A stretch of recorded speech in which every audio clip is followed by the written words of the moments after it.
வணக்கம். நான் உங்க friend Jaya Srinivasan. Welcome to veggies recipe. எல்லா வியூவர்ஸ்க்கும் வெஜ்ஜீஸ் ரெசிபி சார்பாக தமிழ் புத்தாண்டு நல்வாழ்த்துக்கள்.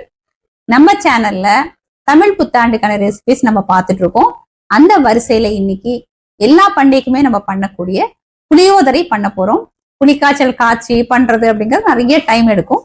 அப்படி இல்லாம ரொம்ப சிம்பிளா இது ஒரு பவுடர் நம்ம பண்ணி வச்சுட்டோம் அப்படின்னா ஜஸ்ட் சாதத்தை கலந்தாலே போதும், புளியோதரை வந்து ஃபர்ஸ்ட் கிளாஸா ரெடி ஆயிடும். இது வந்து இன்ஸ்டன்ட் புளியோதரை அப்படின்னு சொல்லலாம், இல்ல புளியோதரை ப்ரீமிக்ஸ் அப்படின்னு சொல்லலாம்.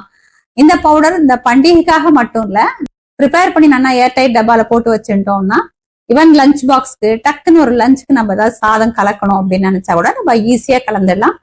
டேஸ்டும் வந்து நம்ம எப்பயும் புளிக்காய்ச்சல் காய்ச்சி புளியோதரை பண்ணுவோம் இல்லையா, அதே மாதிரிதான் இருக்கும்.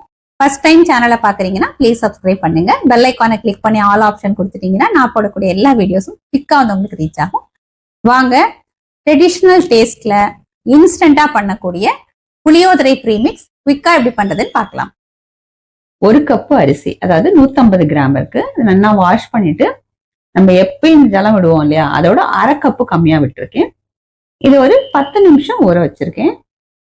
இதுல 1/4 டீஸ்பூன் மஞ்சள் பொடி, சாதம் நல்லா உதிரியா வரதுக்காக 1 டீஸ்பூன் எண்ணெய், நான் வந்து நல்லெண்ணெய் விட்டுருக்கேன், தேவையான அளவு உப்பு.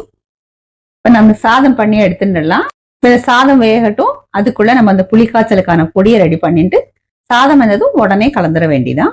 ஸ்டவ்ல ஒரு கடாய் வச்சிருக்கேன். 1/2 டீஸ்பூன் வெந்தயம், வெந்தயத்தை நம்ம வறுத்துக்கலாம். வெந்தயம் இது போல கலர் மாறி வரும்போது 2 டேபிள் ஸ்பூன் கடலைப்பருப்பு சேர்த்துக்கலாம். இதையும் நல்லா வறுத்துக்கும். கடலைப்பருப்பு லேசா நிறம் மாறி வரும்போது 1 டேபிள் ஸ்பூன் உளுத்தம்பருப்பு சேர்த்துக்கலாம். இதையும் நல்லா வறுத்துடுவோம்.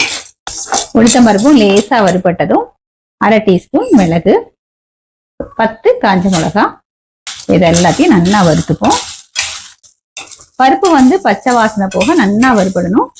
பருப்பு நல்லா வறுபடுறதுக்குள்ள மிளகாயும் வறுபட்டுடும். பருப்பு எல்லாம் பாருங்க நல்லா நிறம் மாறி வர ஆரம்பிச்சாச்சு. இதுல 1/2 டேபிள் ஸ்பூன் மல்லி, 1 டேபிள் ஸ்பூன் எள்ளு சேர்த்துக்கலாம். இப்போ எள்ளு நல்லா வறுபடணும், மல்லியும் நல்லா வாசனை வர வரைக்கும் நம்ம வறுத்துக்கணும். எல்லாத்தையும் வந்து மீடியம் ஃப்ளேம்லயே வறுத்துக்கலாம். அப்பதான் பருப்பும் வந்து பச்சை வாசனை போக நல்லா வறுபடும். மிளகாயும் பாருங்க நல்லா வறுபட ஆரம்பிச்சிருக்கு. எல்லாமே நல்லா வறுபட்டாச்சு. இதுல தேவையான அளவுக்கு உப்பு சேர்த்துடுவோம். கொஞ்சம் கருவேப்பிலையும் சேர்த்துக்கலாம். எல்லாத்தையும் நல்லா வறுத்துக்கலாம். இதுலயே 1/2 டீஸ்பூன் பவுடர் பெருங்காயம் சேர்த்துப்போம். பருப்பு மிளகாயெல்லாம் நல்லா சூடா இருக்கு, கடாயுமே சூடா இருக்கு. இந்த ஹீட்லயே பெருங்காயமும் நல்லா வறுபட்டுடும். எல்லாமே நல்லா வறுபட்டு எடுத்து இது வேற பிளேட்டுக்கு நம்ம மாத்திக்கலாம். நெல்லிக்காய் அளவுக்கு புளி எடுத்துட்டு இருக்கேன். இந்த கடாயில போல சின்ன சின்ன பீசஸ் தான் நம்ம இதை பிரிச்சு போட்டுருவோம். நாரெல்லாம் இல்லாம நல்லா நம்ம கிளீன் பண்ணியும் எடுத்துக்கணும். இந்த மாதிரி பிரிச்சு போட்டுட்டோம் அப்படின்னா இது ஈஸியா வறுபடும். இதை நல்லா வறுத்துக்கலாம். புளியும் பாருங்க நல்லா வறுபட்டாச்சு. இப்ப ஸ்டவ் ஆஃப் பண்ணிக்கலாம். இது இப்படியே இருக்கட்டும். இந்த கடாயோட ஹீட்ல புளியில இன்னும் கொஞ்சம் இது ஈரம் இருந்தாலும் அதுவும் ட்ரை ஆயிடும். ஃபர்ஸ்ட் நம்ம பருப்பு மிளகாய் எல்லாம் வறுத்துட்டு கடைசியா புளியை வறுத்துக்கணும். இல்லைன்னா பாருங்க கடாய் ஃபுல்லா அந்த மாதிரி கருப்பாயிடுது பார்த்தீங்களா. அதுக்கப்புறம் நம்ம பருப்பெல்லாம் வறுத்தோம்னா அதுவும் வந்து கொஞ்சம் கருத்து போயிடும். அதனால எல்லாத்தையும் வறுத்துட்டு கடைசியா புளியை வறுத்துக்கோங்க. இது இப்படியே இருக்கட்டும். இந்த புளியும் நம்ம வறுத்த பருப்பு மிளகாய் எல்லாம் இந்த பிளேட்ல நான் எடுத்துட்டு இருக்கேன். இது எல்லாமே நல்லா சூடு ஆறட்டும், அதுக்கப்புறம் பார்க்கலாம். எல்லாமே சூடாறு எடுத்து நான் மிக்ஸி ஜார்ல எடுத்துட்டு இருக்கேன். இதோட நம்ம வறுத்து வச்சிருக்கோம் இல்லையா, அந்த புளியும் சேர்த்துடுவோம். 1/4 டீஸ்பூன் மஞ்சள் பொடி, 1 டேபிள் ஸ்பூன் வெல்லம். இப்ப இதை நம்ம பவுடர் பண்ணி எடுத்துக்கலாம். பாருங்க புளியோதரை பொடி ஃபர்ஸ்ட் கிளாஸா ரெடி ஆயிடுது. பாருங்க இந்த மாதிரி ஃபைன் ரவா பதத்துக்கு நான் அரைச்சிருக்கேன். இப்ப இந்த பொடியை யூஸ் பண்ணி நம்ம புளியோதரை கலந்துடலாம். அதே கடாயை வாஷ் பண்ணி எடுத்துட்டு இருக்கேன். இந்த கடாயில ஒரு 3 டேபிள் ஸ்பூன் நல்லெண்ணெய் விட்டுக்கலாம். ஏன்னா புளியோதரைக்கு கொஞ்சம் எண்ணெய் தாராளமா விட்டாதான் நல்லா இருக்கும். எண்ணெய் சூடானதும் 1 டீஸ்பூன் கடுகு, கடுகு வெடிச்சதும் 1 டேபிள் ஸ்பூன் உளுத்தம்பருப்பு, 1 டேபிள் ஸ்பூன் கடலைப்பருப்பு, 2 டேபிள் ஸ்பூன் வறுத்த வேர்க்கடலை, 2 காஞ்ச மிளகா, இதெல்லாம் நல்லா ஃப்ரை பண்ணிக்கலாம். 1/4 டீஸ்பூன் பெருங்காயம், கொஞ்சம் கருவேப்பிலை. ஸ்டவ் ஆஃப் பண்ணிடுவோம். இதுல 1/4 டீஸ்பூன் மஞ்சள் பொடி சேர்த்துப்போம். எண்ணெயில கொஞ்சம் மஞ்சள் பொடி சேர்த்தோம்னா சாதத்துல வந்து அந்த கலர் நல்லா வரும். இதுல நம்ம பண்ணி வச்சிருக்கிற சாதத்தை சேர்த்துடலாம். பாருங்க நல்லா உதிர் உதிரா இருக்கு. நம்ம பண்ணி வச்சுக்கிற புளியோதரை பொடிய ஒரு 3 டேபிள் ஸ்பூன் அளவுக்கு நம்ம இதுல சேர்த்துக்கலாம். சாதம் மிக்ஸ் பண்ணிட்டு திரும்ப தேவையானா நம்ம சேர்த்துப்போம். நல்லா ஜென்ட்லா வந்து கலந்து விட்டுக்கலாம்.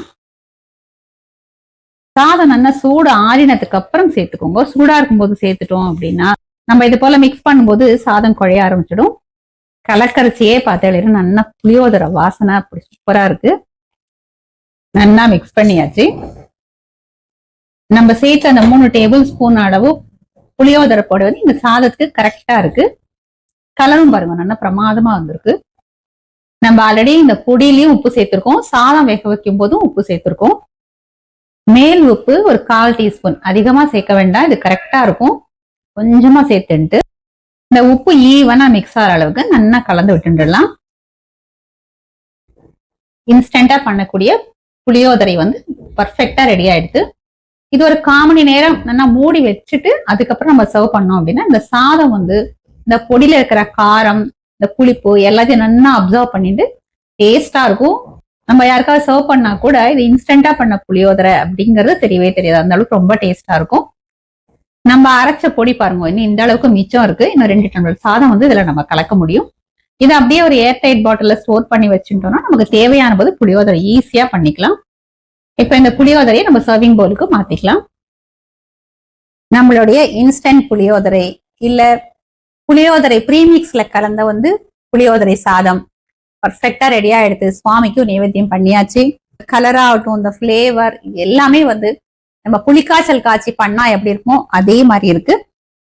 இப்ப நம்ம பிரசாதம் எடுத்துக்கலாம்.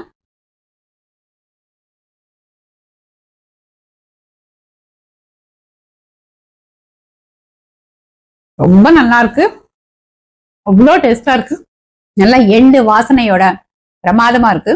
இந்த பிரசாதத்தை நம்ம யாருக்காவது கொடுத்தாலும் நம்ம புளிக்காய்ச்சல்லாம் காய்ச்சல ஜஸ்ட் இந்த பொடியை தூவி கலந்துருக்கோம் அப்படிங்கிறது யாருக்குமே தெரியாது. அந்த அளவுக்கு ரொம்ப நல்லா இருக்கு. பண்டிகைக்கு முத நாளே வந்து நம்ம இந்த பவுடர் ரெடி பண்ணி வச்சுட்டோம் அப்படின்னா அடுத்த நாள் சாதம் மட்டும் பண்ணிட்டு தாளிச்சு நம்ம இந்த சாதத்தை கலந்துடலாம். ரொம்ப குவிக்கா நமக்கு ஆயிடும். நம்ம இந்த பவுடர் ரெடி பண்ணி ஒரு பாட்டில்ல போட்டு ஸ்டோர் பண்ணி வச்சுட்டோம் அப்படின்னா டக்குன்னு ஒரு லஞ்ச் பாக்ஸ்க்கு ஏதாவது சாதம் கலக்கணும் அப்படின்னாலும் நம்ம கலந்துக்கலாம். டைம் இல்லாத நேரத்துல டக்குன்னு ஒரு லஞ்சோ இல்ல ஒரு பிரஞ்சோ நம்ம பண்ணிக்கலாம். ஒரு வடம் வறுத்துட்டாலே போதும், இல்ல ஒரு சிப்ஸ் இருந்தா கூட போதும், தொட்டுன்னு சாப்பிட்டுடலாம். வெளியூர்ல வேலை பாக்குற குழந்தைகள் அவளுக்கு கூட நம்ம இந்த பொடியை பண்ணி கொடுத்துட்டோம்னா அவ தாளிச்சு சாதம் கலந்துருவா. ஈஸியா இருக்கும். பிகினர்ஸ், ஆபீஸ் கோயர்ஸ், பிஸியா இருக்கிற நேரத்துல எல்லாருக்குமே வந்து இந்த பொடி நமக்கு ரொம்ப யூஸ்ஃபுல்லா இருக்கும். இந்த பொடிக்காக நம்ம வறுக்கும் போது ஃப்ளேம் வந்து லோல வச்சுட்டு பொறுமையா நம்ம வறுக்கணும். எல்லாத்துலயும் இந்த பச்சை வாசனை போக நம்ம நல்லா வறுத்துக்கணும். சூடு ஆறினதுக்கு அப்புறம் பவுடர் பண்ணி வச்சுட்டோம் அப்படின்னாலே போதும். நமக்கு அந்த புளியோதரைக்கான அந்த ப்ரீமிக்ஸ் பவுடர் பர்ஃபெக்டா ரெடி ஆயிடும். சரியா வறுக்காம பண்ணோம்னா அந்த பச்சை வாசனை நமக்கு அந்த புளியோதரையில தெரியும். எல்லாமே நல்லா வறுத்துட்டு புளியை மட்டும் கடைசியா வறுத்துக்கோங்க. எல்லாமே நல்லா சூடு ஆறினதுக்கு அப்புறம் பவுடர் பண்ணி ஏர்டைட் பாட்டில்ல ஸ்டோர் பண்ணி வச்சுட்டோம் அப்படின்னா வெளியிலேயே இருந்தா கூட உங்களுக்கு ஒரு 10-15 நாள் வரைக்கும் நல்லா இருக்கும். ஃப்ரிட்ஜ்ல வச்சுட்டோம் அப்படின்னா 1 மாசம் அதுக்கு மேல கூட நம்ம யூஸ் பண்ணிக்கலாம். இதே மாதிரி இதே மெத்தட்ல இதே அளவுகளோட இந்த புளியோதரை ப்ரீமிக்ஸ் அல்லது புளியோதரை பொடி நீங்க ப்ரிப்பேர் பண்ணி சாதம் கலந்து தமிழ் வருட பருப்பன்னைக்கு நீங்க சுவாமிக்கு நிவேத்தியம் பண்ணி பாருங்க. ஃபர்ஸ்ட் கிளாஸா அமையும். எல்லாருக்குமே ரொம்ப பிடிக்கும். இது நமக்கு கையில இருந்ததுன்னா எல்லா நேரத்துலயுமே யூஸ் ஆகும். ட்ரை பண்ணி பார்த்துட்டு எப்படி வந்ததுன்னு கமெண்ட்ல சொல்லுங்க. லைக் பண்ணுங்க. உங்க ஃப்ரெண்ட்ஸ் அண்ட் ஃபேமிலியோட ஷேர் பண்ணுங்க. இன்னொரு புது ரெசிபியோட நாளைக்கு நான் உங்களை மீட் பண்றேன். தேங்க்ஸ் ஃபார் வாட்சிங்.